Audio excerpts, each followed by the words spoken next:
తెల్లవారితో ఓ పక్కన టీ, ఓ పక్క పప్పు వేసి వేయించుతాను, చూపిస్తాను. మా చిత్తూరు సైడ్ చేస్తారు ఈ మాదిరిగా.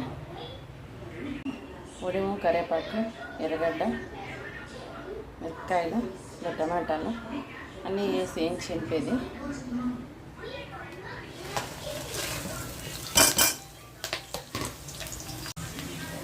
ఇప్పుడు పప్పు వేయాలి.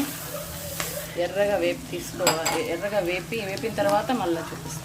జీలకర్ర కొంచెం, పసుపు కొంచెం, ఇంగవ మాదిరి కొంచెం వేగిన తర్వాత టమాటాలు వేసుకోవాలి.